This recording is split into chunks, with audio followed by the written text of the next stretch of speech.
Welcome to UTV. ప్రస్తుత విద్య మరియు ఉపాధి అవకాశాల గురించి ఈరోజు మనకు తెలియజేయడానికి అపార అనుభవులైన సీనియర్ కౌన్సిలర్ అలానే Axis career counsellors managing director CS Sharma గారు ఈరోజు మనతో ఉన్నారు. ఆయనతో మాట్లాడి మరికొన్ని విషయాలు మనం తెలుసుకుందాం. Hi sir. నమస్తే. ఇప్పుడున్న యూత్ కి చాలా డౌట్స్ ఉంటాయి సార్.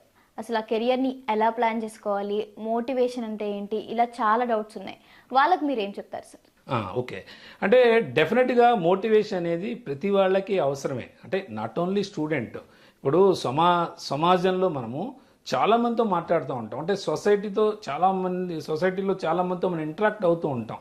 అంటే కొంతమంది వాడు చాలా చిన్న వ్యాపారస్తుడు కావచ్చు, లేకపోతే టీ అమ్ముకునేవాడు కావచ్చు, లేదంటే పెద్ద వ్యాపారస్తుడు కావచ్చు, అంబానీ లాంటి వ్యాపారస్తుడు కావచ్చు.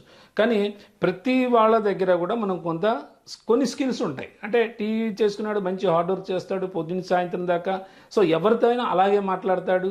అంటే ఎటువంటి ఇది లేకుండా కూడా, అంటే స్ట్రైన్ అయిపోయినట్టు కనపడకుండా చక్కగా కమ్యూనికేట్ చేయగలుగుతాడు. సో మనం వాళ్ళ దగ్గర అది నేర్చుకోవచ్చు.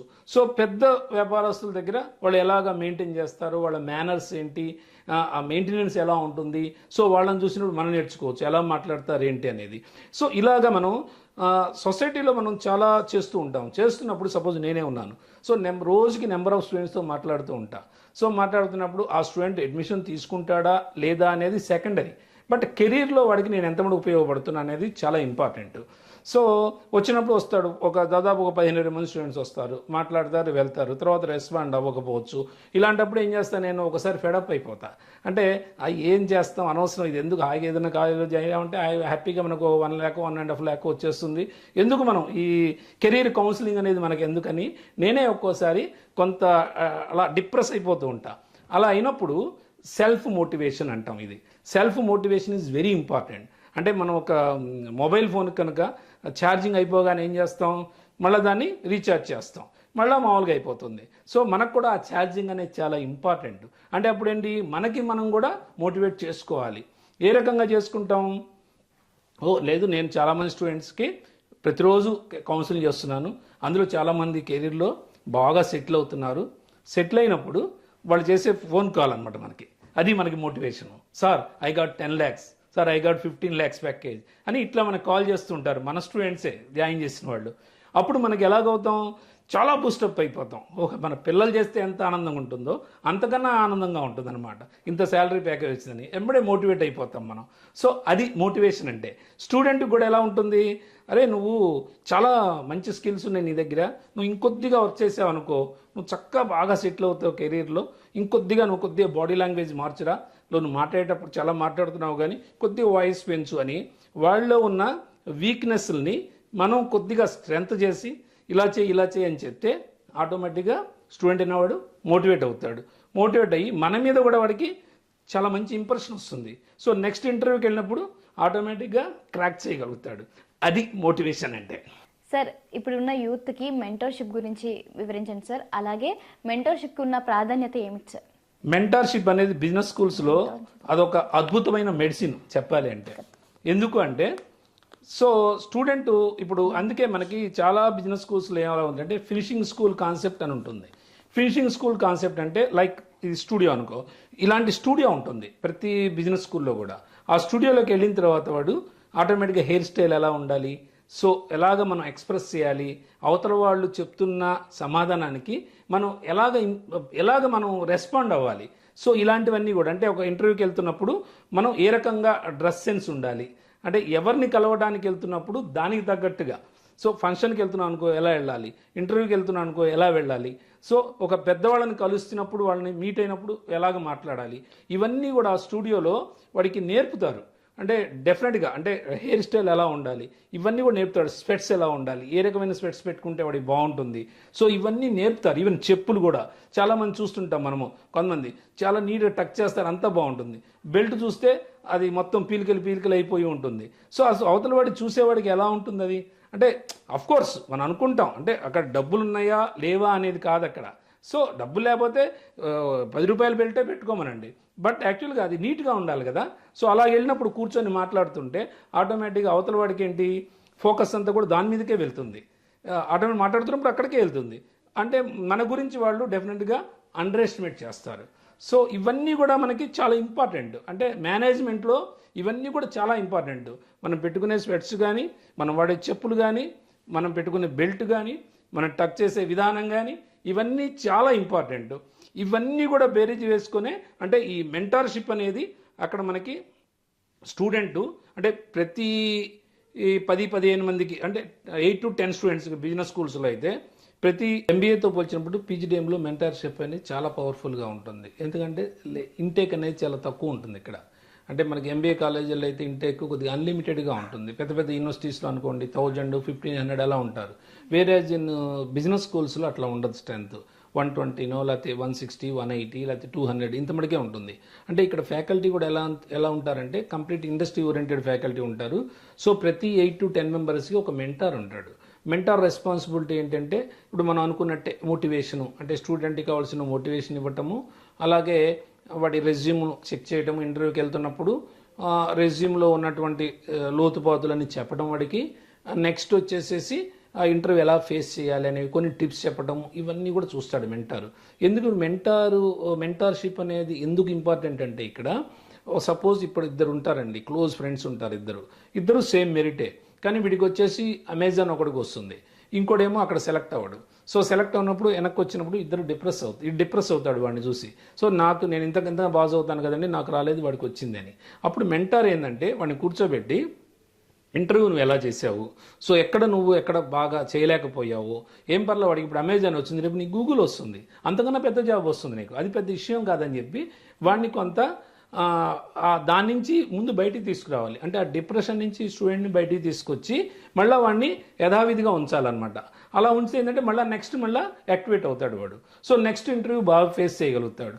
సో ఇలాంటిది అంటే మెంటార్షిప్ అనేది ఎంత అంటే మనం చెప్పుకుంటే చాలా సింపుల్గా ఉంటుంది, కానీ నిజంగా మనం ఒక బాధలో ఉన్నప్పుడు ఎవరన్నా వచ్చి సార్ అవన్నీ జరుగుతుంటాయి సార్, మీరు దానికి అంత బాధపడతారేంటి సార్, అవన్నీ క్వైట్ న్యాచురల్ అండి, దానికి మీరు అంత ఇదవుతారేంటి అని చెప్పి మనకి చెప్తే మనం ఎంత హ్యాపీగా ఫీల్ అవుతామో తెలుసా, అది చాలా హ్యాపీగా ఫీల్ అవుతాం. అందుకనే ఇప్పుడు ఎవరికైనా బాధ ఉన్నప్పుడు బయట చెప్పుకుంటే ఇంకొకటి వచ్చి దాన్ని మనం సముదాయిస్తే అది చాలా హ్యాపీగా ఉంటుంది. సో మెంటార్షిప్ అనేది బిజినెస్ స్కూల్స్లో అంత పవర్ఫుల్గా ఉంటుంది. అదేంటే ఇన్ టైంలో అంటే చెప్పాలంటే ఒక రకంగా ఇన్ టైంలో ఇచ్చే మెడిసిన్ అది. అంటే మనకి దెబ్బ తగిలినప్పుడు ఇమీడియట్గా మెడిసిన్ ఇస్తే కనుక ఇమీడియట్ తగ్గిపోతుంది.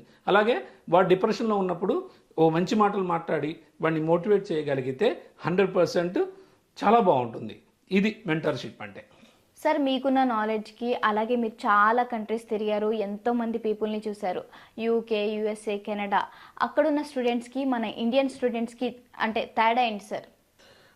డెఫినెట్గా, ఎందుకంటే మనం అబ్జర్వ్ చేస్తుంటాం కదా స్టూడెంట్స్ని, అంటే వాళ్ళ సైకాలజీ ఎలా ఉంటుందంటే ఇక్కడ ఉన్న స్టూడెంట్స్ ఎలా ఉంటారంటే జనరల్గా మన స్టూడెంట్స్ చాలా మంచి హార్డ్ వర్కర్స్, చాలా తెలివిగల వాళ్ళు. పర్టికులర్గా మ్యాథమెటిక్స్, ఈ సైన్స్ వీటిలో చాలా ఫాస్ట్ ఉంటారు మన స్టూడెంట్స్.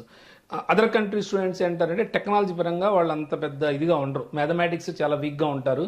ఇప్పుడు యూఎస్లో కానీ యూకేలో కానీ ఇక్కడ మన స్టూడెంట్స్ చాలా ఫాస్ట్గా ఉంటారు, అంత మటుకు ఓకే. కానీ ఫారిన్ స్టూడెంట్స్ ఎలా ఉంటాడంటే టార్గెట్ ఓరియంటెడ్గా ఉంటాడు స్టూడెంట్ వాడు. అంటే సపోజ్ ఇప్పుడు మన ఇక్కడ స్టూడెంట్ ఉన్నాడు అనుకోండి, మనం డిగ్రీ చదువుతున్న స్టూడెంట్ని తీసుకుంటే వాడికి చాలా ఇంపార్టెంట్ క్లాస్ ఉంటుంది ఆ రోజు. ఉన్నా సరే ఎవడో ఫ్రెండ్ ఏ చిరంజీవి సినిమానో లేదా రజనీకాంత్ సినిమానో రిలీజ్ అవుతుంది ఆ రోజు. సో ఆటోమేటిక్గా అరే టికెట్ ఉంది నా దగ్గర ఎలా అంటే టక్మని వీడు అసలు ఇవాళ ఏం క్లాస్ ఉంది, అసలు వాడు ఎందుకు వస్తున్నాడు అంటే కాలేజీకి బయలుదేరిన వాడు కరెక్ట్గా కాలేజీకి వెళ్తాడని గ్యారంటీ లేదు. సో అంటే ఒక టార్గెట్ బేస్డ్గా ఉండడు వీడు ఇక్కడ. సో అక్కడైతే అట్లా ఉండరు స్టూడెంట్. వాడికి ఎంత ఇంపార్టెంట్ ఉన్నా సరే కాలేజీకి వెళ్ళాలి అంటే 100% కాలేజీకే రీచ్ అవుతాడు వాడు. కానీ ఇక్కడ అట్లా ఉండదు మన స్టూడెంట్. వాడు ఇంటి దగ్గర నుంచి బయలుదేరిన తర్వాత కాలేజీకి వెళ్ళాడా లేదా అని ఇక్కడ పేరెంట్స్ టెన్షన్ పడుతూ ఉంటారు, అమ్మాయి అయినా అబ్బాయి అయినా. సో ఆ టార్గెట్ ఓరియంటెడ్ అనేది లేదు ఇది మనకి ఇక్కడ. సో అక్కడ ఉంది. కానీ మన స్టూడెంట్స్ కనుక అలా టార్గెట్ ఓరియంటెడ్ ఉంటే అసలు ఇక ప్రపంచంలో మనల్ని కొట్టేవాడే లేడు. సో జనరల్గా అదే మేజర్ ప్రాబ్లం, అదే అంటే టార్గెట్ మిస్ అవుతూ ఉంది. సో ఇంకొకటి ఎవరిని స్టూడెంట్ కలిసినా నువ్వు ఏమవుతావురా అంటే చెప్తారు ఐఏఎస్, ఐపీఎస్, వాడు రకరకాలుగా చెప్తారు. కానీ దానికి కావాల్సింది అసలు ఫస్ట్ టార్గెట్ ఏంటి, వాడు డిగ్రీ చదువుతున్నాడు. First of all major goal ఉంటుంది, అట్లానే మైనర్ గోల్ ఉంటుంది, మేజర్ గోల్ ఉంటుంది. ఫస్ట్ మన కెరీర్ని మనం ఏం చేయాలి, దాన్ని డివైడ్ చేసుకోవాలి. అంటే ఫస్ట్ గోల్ ఏంటి, డిగ్రీలో మంచి పర్సంటేజ్ రావాలి, 85, 90 కంఫర్టబుల్ పర్సంటేజ్ రావాలి. అది ఫస్ట్ గోల్. అది అయిన తర్వాత ఏంటి, మంచి ట్రైనింగ్ తీసుకోవాలి. సో ఆ ట్రైనింగ్లో కూడా మంచి హార్డ్ వర్క్ చేయాలి. వచ్చి ముందు మనం మాక్ టెస్ట్లో మంచి స్కోర్ తెచ్చుకోవాలి. తర్వాత మెయిన్ ఎగ్జామ్ని అచీవ్ చేయాలి. అంటే ఇవన్నీ సబ్ గోల్స్ అనమాట. అంటే ప్రతివాడిని ఎవరిని అడిగినా ఏం చెప్తాడు, నా గోల్ అది, నా గోల్ ఇది అని చెప్తాడు. బట్ దానికి కావాల్సింది అంటే ప్రతివాడు అవుతాడు. ఇప్పుడు సపోజ్ నేను ఉన్నాను, నేను ప్రైమ్ మినిస్టర్ కావాలంటే అవ్వగలుగుతానా? It is not possible. కానీ చెప్పడం అంటే ఈజీనే, బట్ అట్లీస్ట్ మనం అందులో ఉండాలి కదా. పాలిటిక్స్లో ఉండాలి, లేదంటే ఒక ఎంపీ అన్న అవ్వాలి, లేదా ఒక మినిస్టర్ అన్న అయి ఉండాలి. ఉంటే ఆ కోరుకోవడానికి అర్థం ఉంది. అంటే కనీసం మనం ఆ స్ట్రీమ్లో లేకుండా సో అది కోరుకోవడం ఎంత మడుగు ధర్మం. సో అట్లానే స్టూడెంట్ కూడా అసలు కనీసం కూడా హార్డ్ వర్క్ చేయకుండా సో నేను అది కావాలి ఇది కావాలి అనుకుంటాడు. ఒక గోల్ ఉండదు, కెరీర్ ప్లానింగ్ ఉండదు, ఇవేమీ లేకుండా ఉంటాడు. బట్ అదర్ ఫారిన్ స్టడీస్లో సపోజ్ వాడు ఒక సైకిల్ మెకానిక్ కావాలనుకున్నాడు అనుకోండి, డెఫినెట్గా దాని మీదే ఫోకస్ చేస్తాడు. అంటే కొత్త కొత్త సైకిల్స్ ఇన్వెంట్ చేస్తాడు. సో దాని మీదే ఉంటుంది వాడి మైండ్ అంతా ఫ్రమ్ ద బిగినింగ్. సో మనకు అలా ఉండదు. సో ఇదొక్కటి మనం ఇంప్రూవ్ చేసుకుంటే డెఫినెట్గా 100% కెరీర్లో బాగా సెటిల్ అవుతారు. సార్, యాక్సెస్ కెరియర్ కౌన్సిలర్స్ని మీరు రన్ చేస్తున్నారు కదా సార్, చాలా మంది పేరెంట్స్కి ఒక డౌట్ ఉంటుంది సార్. అంటే మేము డైరెక్ట్గానే అప్లై చేసుకోవచ్చు కదా, మీ త్రూ మేము ఎందుకు రావాలి, అసలు మీ త్రూ వస్తే మాకు ఎలాంటి బెనిఫిట్స్ ఉంటాయని ప్రతి ఒక్క పేరెంట్కి డౌట్ ఉంటుంది సార్. వాళ్ళకి మీరు ఏం చెప్తారు సార్? అవును, చాలా మంచి క్వశ్చన్ ఇది. ఎందుకంటే చాలా మంది స్టూడెంట్స్ కూడా ఇది అడుగుతూ ఉంటారు మనల్ని కూడా. సో ఇప్పుడు డైరెక్ట్గా స్టూడెంట్ వెళ్ళాడు అనుకోండి, జనరల్గా వెబ్సైట్ చూస్తాడు ఇన్స్టిట్యూషన్ గురించి. వెబ్సైట్లో ఉన్నది ఎంతమంది కరెక్టో వాడికి తెలియదు ఫస్ట్ ఆఫ్ ఆల్. సో ఒక్కొక్కసారి ఏం చేస్తారు, అప్లికేషన్ పెడుతున్నప్పుడే ఒక్కొక్కసారి అమౌంట్ కట్ అయిపోతుంది కార్డులో, కానీ అప్లికేషన్ క్లోజ్ అవ్వదు. సో అలాంటప్పుడు వాడు ఎలా అప్రోచ్ అవుతాడు? సో కాలేజీ వాళ్ళు అప్రోచ్ అయినా, ఒక్కోసారి ఏదైనా హాలిడే అయినా, లేకపోతే ఆఫీస్ అవర్స్ కాకపోయినా ఎవరు అప్రోచ్ అవ్వరు. అప్పుడు వీడి అమౌంట్ పోతుంది, బట్ అప్లికేషన్ అక్కడ క్లోజ్ అవ్వదు. సో మన ద్వారా వచ్చారనుకోండి, యాక్చువల్లీ నేను ఐమా లైఫ్ మెంబర్ని, all India management association. So life member అవ్వడం వల్ల ఏంటంటే మనకి కాంట్రాక్ట్స్ ఎక్కువ ఉంటాయి. ప్రతి బిజినెస్ స్కూల్స్తో కూడా మనకి టైప్స్ ఉంటాయి. సో దీనిలో ఏంటంటే మనము వాడికి ఎటువంటి ప్రాబ్లం వచ్చిన స్టూడెంట్కి మనం ఇమీడియట్గా రియాక్ట్ అవ్వగలుగుతాం. రెండోది అప్లికేషన్ ప్రాసెసింగ్ కూడా డిఫరెంట్గా ఉంటుంది బిజినెస్ స్కూల్స్లో. సో అప్లికేషన్ ప్రాసెస్ అయిన తర్వాత కూడా ఇంటర్వ్యూ ఉంటుంది. అంటే కొన్ని గ్రూప్ డిస్కషన్ కండక్ట్ చేస్తాయి, కొన్ని పర్సనల్ ఇంటర్వ్యూ కండక్ట్ చేస్తాయి, కొన్ని బిజినెస్ స్కూల్స్ ఎగ్జామ్స్ పెడతాయి. సో మనకి స్టూడెంట్కి ముందు బ్రీఫింగ్ ఉంటుంది మన ద్వారా. అంటే ఆ ఇన్స్టిట్యూషన్స్ క్వశ్చన్స్ ఎలా ఉంటాయి, ఇంటర్వ్యూ ఎలా ఉంటుంది వాళ్ళది, సో వాళ్ళు ఎగ్జామ్ పెడితే ఆ ఎగ్జామ్ ఏ రకంగా ఉంటుంది, సో ఎంత పర్సెంటేజ్ వస్తే స్కాలర్షిప్ వస్తుంది, సో ఇంకేదైనా ఫీజు తగ్గుతుందా, సో ఇవన్నీ కూడా వాడికి క్లియర్గా తెలుస్తుంది. అదే డైరెక్ట్గా అప్లై చేసుకున్నాడు అనుకోండి, స్టూడెంట్కి ఎలా ఇంటర్వ్యూ ఫేస్ చేయాలో తెలియదు, సో ఏం చేయాలో తెలియదు. అసలు చాలామంది స్టూడెంట్స్కి ఎస్ఓపి అంటే తెలియదు, స్టేట్మెంట్ ఆఫ్ పర్పస్ అంటాం. చాలా ఇన్స్టిట్యూషన్స్ అంటే ఎస్ఓపి అడుగుతాయి. అంటే ఎస్ఓపి అంటే ఏంటి, అసలు నీ గురించి నువ్వు చెప్పుకోవాలి ఫస్ట్. అంటే నీ గోల్ ఏంటి, నువ్వు ఎందుకు వెళ్తున్నావు మేనేజ్మెంట్ ఎడ్యుకేషన్కి, why you are coming only for our institution, so ఎందుకు మా ఇన్స్టిట్యూషన్ నువ్వు ప్రిఫర్ చేసావు, ఇవన్నీ కూడా వాడు ఒక రాసి పంపించాలి ఒక A4 పేపర్ మీద. సో ఇవన్నీ కూడా మనం చెప్పగలుగుతాం. అంటే నీ గోల్ ఏంటి, నువ్వేంటి, ఎలాగని ఆ ఇంటర్వ్యూకి ఎలా వాడు ఫేస్ చేయాలో మొత్తం మనం కొంత బ్రీఫింగ్ ఇవ్వగలుగుతాం. అదొకటి. రెండోది స్కాలర్షిప్ పరంగా, అంటే వీడికి ఎంత వరకు క్రైటీరియా స్కాలర్షిప్ వస్తుంది, అంటే 10th ఇంటర్ డిగ్రీ ఎంత పర్సెంటేజ్లు ఉన్నాయి, వీడికి ఎంత పర్సెంటేజ్ ఉంటే వీడికి స్కాలర్షిప్ వస్తుంది అనేది కూడా కొంత బ్రీఫింగ్ ఇస్తాం. మూడోది బ్యాంకు లోన్స్. చాలామందికి ఏంటంటే లోన్ వస్తుందని తెలియదు, అసలు లోన్ ఎలా అప్రోచ్ అవ్వాలో తెలీదు. సో మనకు వచ్చారనుకోండి, బ్యాంక్ లోన్స్ ఎంత మనకు వస్తుంది, ఎంత అమౌంట్ వస్తుంది, ఎంత ఇంట్రెస్ట్ పడుతుంది బ్యాంక్ లోన్లో, సో నువ్వు ఎలాగ తీర్చుకోవాలి, అది 2 years తర్వాత ఈఎంఐ స్టార్ట్ చేయాలా, లేకపోతే 3 years తర్వాత చేయాలా, ఇవన్నీ కూడా మనం చెప్పగలుగుతాం. ఎందుకంటే మనకి బ్యాంకర్స్ కూడా మనకి కొంత టైఅప్ ఉంటుంది కాబట్టి ఆటోమేటిక్గా మనం వాళ్ళకి ఫార్వర్డ్ చేసి వాళ్ళకున్న డౌట్స్ అన్ని బ్యాంక్ లోన్ రావడానికి క్లియర్ చేయగలుగుతాం. సో నెక్స్ట్ మళ్ళీ 4th అడ్వాంటేజ్ ఏంటంటే, మనకి స్టూడెంట్ ఎప్పుడన్నా అక్కడ చదువుతున్నప్పుడు కూడా ఆల్రెడీ మన ద్వారా వెళ్ళాడు ఒక స్టూడెంట్, సో ఎక్కడన్నా కొద్దిగా ఇబ్బంది పడుతున్నాడు. అంటే నేను జనరల్గా హాస్టల్ అంటే నేను పెద్ద పట్టించుకోను, కానీ ఎందుకంటే ఫుడ్ అనేది డెఫినెట్గా మనం ఎక్కువ మాట్లాడకూడదు. అది అంటే మనకి ఇంట్లో ఉన్న ఫుడ్ ప్రపంచంలో ఎక్కడో దొరకదు, అంటే మదర్ చేసిన ఫుడ్ ఎక్కడో దొరకదు మనకి అది. సో అది ఎక్కడికి వెళ్ళినా అది మనం చూసుకోవాలి.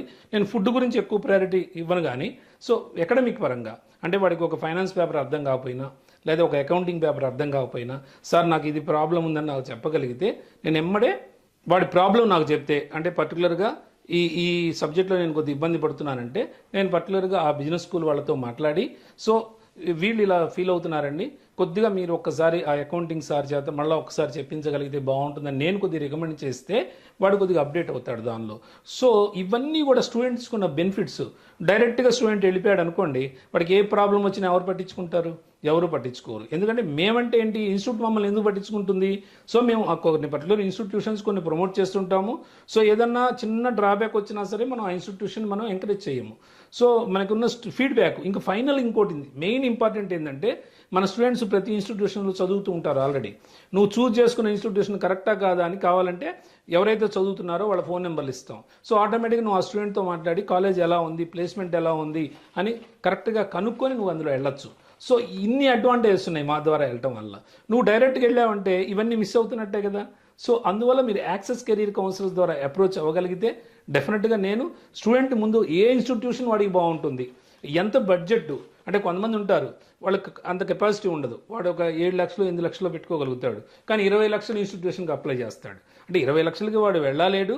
సో 100% వాడికి తెలియదు అది. సో మనం అలా కాదు కదా, వాడి బడ్జెట్ ఎంత, వాళ్ళ ఫైనాన్షియల్గా ఎంత ముడు పెట్టగలరు. సో అలాంటి ఇన్స్టిట్యూషన్ చూసి మనము, సో వాడు 4 lakhs పెట్టుకోగలడు. ఆ 4 lakhsకు తగ్గ ఇన్స్టిట్యూషనే బెటర్ ప్లేస్మెంట్ వచ్చే ఇన్స్టిట్యూషన్ వాడికి చెప్పగలుగుతాను. సో అంటే మన దగ్గర multiple institution almost 200 business schools types ఉన్నాయి కాబట్టి డెఫినెట్గా వాడు ఎక్కడ ఫిట్ అవుతాడు ఇవన్నీ కూడా చూసి చెప్తాం. ఇంకొకటి, కొంతమంది కమ్యూనికేషన్ చాలా బ్యాడ్గా ఉంటారు. అంటే ఇంగ్లీష్ అనేది అసలు క్వశ్చన్ లేదు, వాడు ఏమీ చెప్పలేడు, ఒక్క నిమిషం కూడా మాట్లాడలేడు. సో బిజినెస్ స్కూల్కి వెళ్తాడు రేపు వాడు, వెళ్ళినప్పుడు కంప్లీట్ అంతా ఇంగ్లీష్లోనే ఉంటుంది టీచింగ్ అంతా కూడా. సో కొంతమంది స్టూడెంట్స్ మళ్ళీ వెనక్కి కూడా వచ్చేస్తుంటారు పారిపోయి, ఎందుకంటే అక్కడ పరిస్థితి ఏం అర్థం కాక ఇట్లా. సో ఇలాంటప్పుడు కూడా మనం ఏం చేస్తాం, వాడికి అరే 3-4 months నువ్వు బలానా ఇన్స్టిట్యూషన్కి వెళ్ళి కొద్దిగా అప్డేట్ చేసుకొని కమ్యూనికేషన్, ఇంగ్లీష్ కోచింగ్కి వెళ్ళు, ఇలా కొన్ని మనం టిప్స్ ఇస్తాం. లేదు స్పెషలైజేషన్ని బట్టి వాడికి ఏది ఈ 3-4 months చేయగలిగితే వాడికి అక్కడ ఈజీగా అక్కడ అడాప్ట్ అవుతాడో అది చెప్పగలుగుతాం. సో ఇన్ని అడ్వాంటేజెస్ ఉన్నప్పుడు మీరు మరి మమ్మల్ని అప్రోచ్ అవుతే డెఫినెట్గా 100% మీకు బెనిఫిట్సే కానీ ఎటువంటి ఇబ్బంది ఉండదని నేను చెప్పగలుగుతున్నాను. మీకు కనుక ఏమైనా డౌట్స్ ఉంటే క్రింద స్క్రోల్ అవుతున్న నంబర్స్కి కాల్ చేసి మీరు తెలుసుకోవచ్చు.